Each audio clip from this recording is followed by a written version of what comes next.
Marcus Chin stood in the marble hallway of Westridge Academy, watching the evening sun paint golden squares across the polished floor. His mop bucket sat beside him as he paused to catch his breath. Through the glass doors of the principal's office, he could see them again. 2 boys in navy blazers, maybe 11 years old, identical in every way except for the defeat in their eyes. They held papers marked with red F's, and their tears fell silently onto expensive leather shoes. Behind them stood their mother, Victoria Ashford. Her arms were crossed, her expression harder than the marble beneath Marcus's feet. She was one of the wealthiest women in the city, and everyone knew it. Marcus had seen the scene play out 3 times now.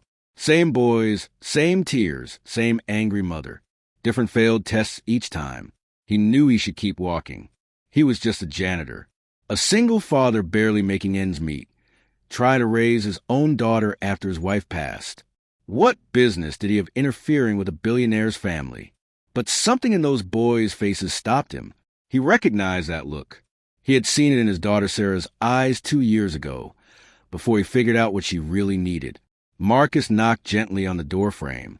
Victoria turned sharply. "The office is closed for cleaning later." "I apologize, ma'am," Marcus said softly. "I could not help but notice. Those boys, Ethan and Aaron, right? I have seen them staying late after school." Victoria's jaw tightened. "This is a private matter." "Of course," Marcus nodded. "I just thought maybe I could help. My daughter struggled too, until I learned something important." Ethan, the boy on the left, looked up with red-rimmed eyes. "Nothing can help us. We are just stupid." "You are not stupid," Marcus said firmly, stepping into the room. "May I ask you both something? When you study at home, what does it look like?" Aaron wiped his nose. "We sit at our desks in our rooms. We have tutors who explain everything. But when test day comes, it all just disappears from our heads."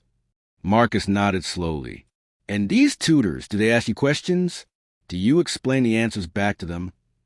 The boys looked at each other, confused. "No, they explain to us." "That is a secret," Marcus said gently. "Learning is not about listening. It is about doing.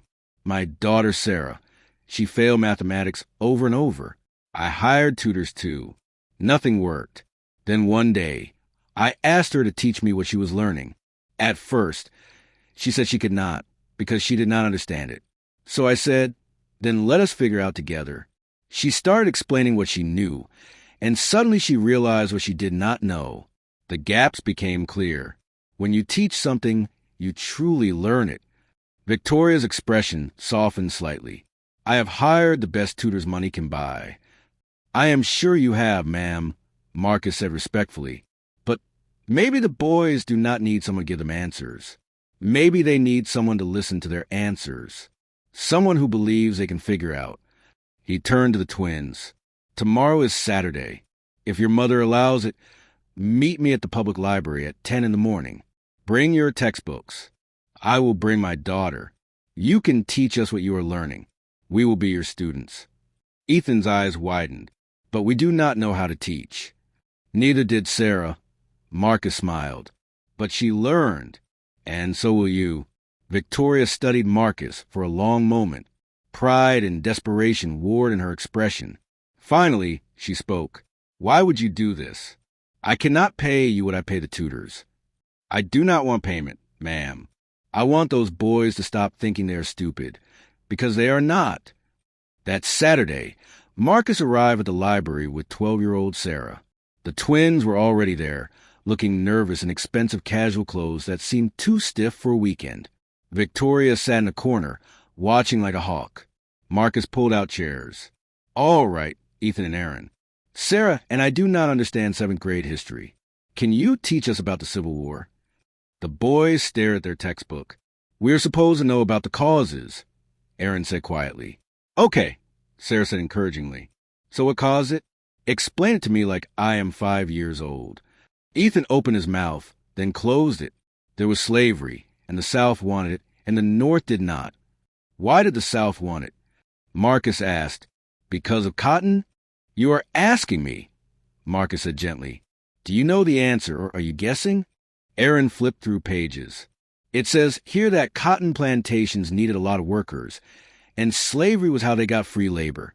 The economy depended on it. So the South's economy was built on slavery, Sarah said. That makes sense. What did the North's economy look like? The twins started reading together, then explaining. At first, they parroted the textbook. But Marcus kept asking why, and Sarah kept asking him to explain it differently. Slowly, the boys stopped looking at the pages so much. They started using their own words. They started making connections. 2 hours passed. Victoria ordered lunch delivered to the library.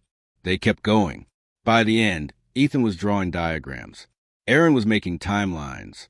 They were arguing with each other about details, correcting each other, building on each other's ideas. That was amazing, Sarah said honestly. You guys really know this stuff. Aaron looked surprised. We do, don't we? Marcus nodded. You always did. You just needed to hear it come out of your own mouths. They met every Saturday for 6 weeks. The twins taught Sarah and Marcus everything they were learning. Science, mathematics, literature, history. With each session, their confidence grew. They stopped saying, I think, and started saying, I know. They started asking deeper questions. They made mistakes and corrected themselves. They learned to say, I do not understand this part yet, instead of, I am too stupid. The next report card came. Victoria opened it in the library with everyone watching. A's and B's. Every single subject. Ethan and Aaron stared at the paper like it might disappear. Then they looked at each other and started crying again. But this time they were smiling. Victoria's hands shook as she looked at Marcus. I do not understand.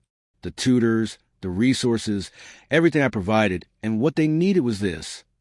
What they needed, Marcus said softly, was a belief in themselves. And sometimes that belief comes from someone expecting nothing from you except your best effort. No pressure, no disappointment. Just faith that you will figure it out. Victoria sat down heavily.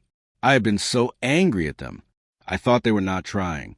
I thought they did not care about their future. They care, Marcus said. They were just afraid. And fear makes learning impossible. Victoria looked at her sons, really looked at them, perhaps for the first time in months. I am sorry, she whispered. I am so sorry. The twins hugged their mother, and she held them like she had not held them in years. 3 months later, Marcus found an envelope in his locker at work. Inside was a check with more zeros than he'd seen in his life and a note for Sarah's college fund. Thank you for teaching me that the most valuable gift I can give my sons is not tutors or resources, but belief. Victoria. Marcus smiled and tucked the check away. That evening, he would frame it instead of cashing it. The memory was worth more than the money, because he had learned something too. That wisdom does not come from wealth or